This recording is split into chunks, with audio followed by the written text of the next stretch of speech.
तुम्ही टीका करा, इथपर्यंत नुसतं थांबले नाही.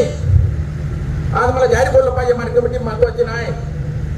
ते म्हटले संजय काळे आणि याच्या बघायला बच्चांनी पैसे खाल्ले, म्हटले 7 कोटीचा व्यवहार आहे, 7.5 कोटी आणि 22 कोटी रुपये खाल्ले, 3.5 कोटी ठेवले, आले का दे त्याला दे.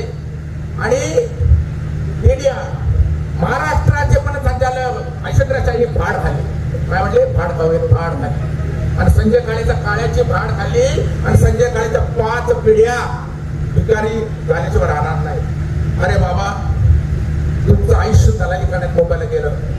माझ्या शेतकऱ्याच्या कष्टाचा खांबाचा पैसाने जो वजन कापण्याचं कट करण्यात गेलं. माझ्या शेतकऱ्याचं तुमची यांची पट्टी वेगळी 100 रुपये गेली असेल तर दिवाणीची वेगळी असते, तुम्हाला माहिती आहे.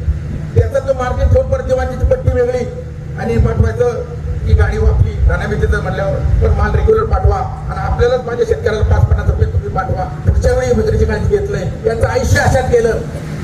अहो, शेतकऱ्याचा खांबाचा पैसा तुम्ही तिथं लुबाडलं, सगळं गेलं. इथं आला, माझ्या 5 पिढ्या भिकारी होती. काय होती? सरकार परिषद शिवाजीराव यांचा आशीर्वाद आहे. माझी वकील चांगली होती, तालुक्याला माहिती आहे. कोण किती पाणी ते तालुक्याला माहिती आहे. ह्या गावच्या बोरी बाबी तुम्ही आमदार आले म्हणजे तुम्हाला काही बोलायला दिलं नाही. अहो, यांच्या 50 पिढ्या भिकारी होती. यांची अशी अवस्था आहे, 5 नाही 50 पिढ्या भिकारी त्याच्यावर राहणार नाही. 5 नाही. आणि सुदैवाने सांगतो, मी नुसतं बसलो ना आता साहेब आपल्याला माहिती नुसतं सल्ला घ्यायला. आणि माझ्या पुण्याने माझ्या आजोबांनी 150 एकर जमीन घेतली, माझ्या गणपत काळीने मी घेतली. आणि वकील असताना माझा पुण्याला बंगला आहे.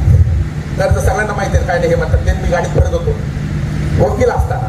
राजकारणात नव्हतं ते बरं झालं असतं. आदर्श म्हणतात तसं हायकोर्ट जज तरी झालं असतं. माझे खासदार साहेबांना म्हटलं रेवती मोहिते नाही रे, माझी क्लासमेट आहे.